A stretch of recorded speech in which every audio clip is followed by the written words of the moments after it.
사운드하운드는 최근 엔비디아가 주식 매도했다고 해서 주가가 26% 떨어지기도 했었는데요.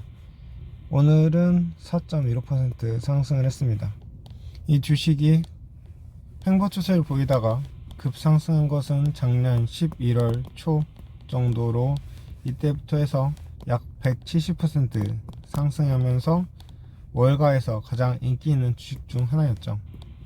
12월 말에는 400% 가까이 상승해서 이게 이때 당시에는 엔비디아도 지원을 해주고 있고, 그리고 AI 관련 스토리에 영향을 받아서 이런 높은 성장세를 보였습니다. 하지만 현재는 엔비디아에서 투자 철회한다고 한 소식이 들리고 나서 엄청난 하락을 했는데요. 여기에서 과연 투자를 해야 할까 궁금해 하시는 투자자분들이 있을 수 있는데, 관련해서 모틀리프 기사 번역을 해보겠습니다. 사운드하운드 AI가 100만 장자가 될 티켓인가? 이 회사는 음성 사운드 및 자연어 인공지능 기술 개발 업체로, 요즘에는 음성 기술이 발달을 해서 손으로 타자를 치는 것보다 말로 하는 게 더 편하다, 이런 분들이 많이 있죠. 이런 경우에 사운드하운드 AI의 기술이 사용이 되는 거고요. 이 회사의 소프트웨어는 이미 유럽과 일본의 스텔란티스 차량에 통합되어 있습니다. 이 기술이 인기를 끌면서 다른 자동차 제조업체들도 사운드하운드와 파트너십을 맺을 가능성이 매우 높아졌습니다. 또한 많은 레스토랑에서 이 회사와 제휴해서 드라이브 스루와 온라인 주문 처리에 AI를 통합하는 기술을 도입했습니다. 화면에 보시는 것처럼 많은 부분에서 수익을 이끌어낼 수 있도록 이 회사는 다각화 전략을 펴고 있는 거죠.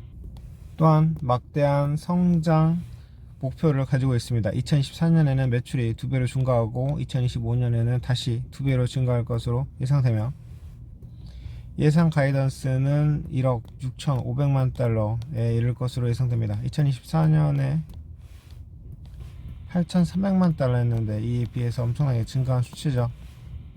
이로써 매출 성장에 대한 기대감이 매우 생기는 상황입니다. 사운드하운드의 수주 잔고는 현재 10억 달러를 넘어섰으며 6년에 걸쳐 분산되어 있습니다. 즉, 할 일이 아직도 많이 쌓여 있다는 거죠. 매출이 앞으로도 더 많이 일어날 것이다. 또한 이렇게 사용 사례가 증가함에 따라서 이 수주 잔고, 백로그도 앞으로 더욱 증가할 가능성이 많이 있습니다. 이 회사는 강력한 제품을 제공하고 있으며 사회 전반에 걸쳐 AI 통합의 중요한 틈새 시장에 도전하고 있습니다. 강력한 성장세를 보이고 있지만 다른 회사들도 이 회사와 경쟁하는 오디오 인식 플랫폼을 쉽게 제공할 수 있기 때문에 주식에는 여전히 많은 위험이 수반됩니다. 이 회사에 투자하면 이런 요인 때문에 위험이 높다는 사실도 알아야 하고요. 일단 사운드하운드 AI에 대한 정서는 엔비디아 투자 철회로 인해서 아주 좀 내심 위험하지 않을까라는 생각이 들기도 하는데요. 이런 갭 하락을 하고 나서 4% 정도 상승을 하긴 했는데, 지금 차트를 보면은 여기 이평선이 모아진 부분에서 주가가 하락을 한 것이고, 이렇게 모아진 부분에서 주가 방향이 중요한 거죠.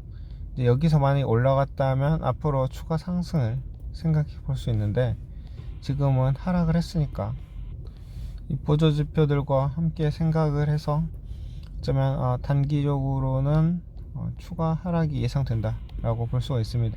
이제는 누구의 도움도 없이 혼자 이 길을 헤쳐나가야 하는 거죠.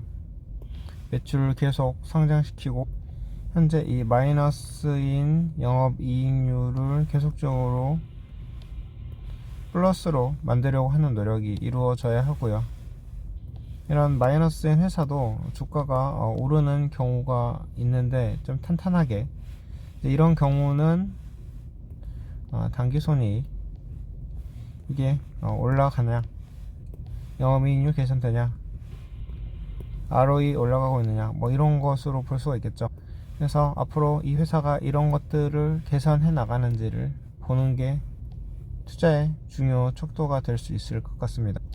이런 재무 성과 높여가면서 주가 상승하는 기업으로 업스타트 홀딩스 어제 설명해 드렸었죠. 이 기업은 어제 긴 윗꼬리가 생기면서 주가 하락하나 했는데 다시 5.42% 상승을 하게 됐는데, 재무 상태를 보면은 계속적으로 좋아지는 모습을 볼 수가 있습니다. 그래서 마이너스 기업이라고 하더라도 이렇게 좋게 상승을 해 간다면 투자하기에 좋은 기업이 아닌가 라고 생각을 할 수도 있고요.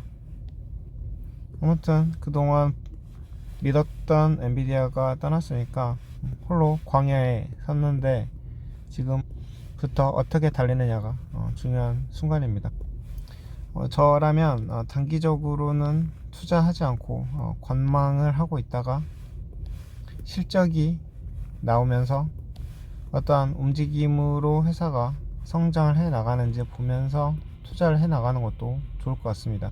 자, 일목균형표를 보면은 현재 음운으로 갔고 기준선 밑으로 가고 있어서 약세 국면, 약세 정설을 확인을 할 수가 있고, 여기에서는 좀 투자는 멀리 하는 게 좋지 않을까 생각을 해보고, 일목균형표상 최적의 매도 시기는 기준선, 전환선을 주가가 밑으로 내려가는 이런 시기를 생각을 해볼 수 있었겠네요. 그러니까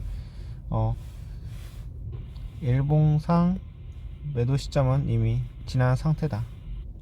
그리고 주가는 볼린저 밴드의 하한선을 닿았기 때문에 이 닿은 상태에서 아직은 매수의 시기는 아니라고 보고, 여기서 만약에 매수를 한다면 위로 올라가서 중간선을 막 닿으려고 할 때, 그 다음에 상한선을 닿으면서 올라갈 때를 볼 수 있겠는데, 이 볼린저 밴드에서는 매수 시기가 언제로 볼 수 있냐면 이 밴드 폭이 좁아져서 악어가 입을 벌릴 때를 지금 포착을 할 수가 있는데, 현재는 밴드 폭이 좁아진 상태죠.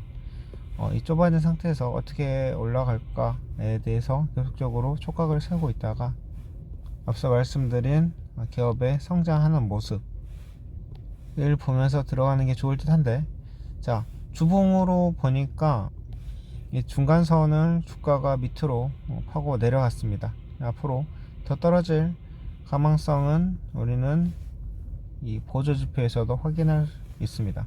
자, 앞으로 사운드하운드 AI 어떻게 주가가 움직일지 바라보기로 하면서 이번 영상 마치겠습니다.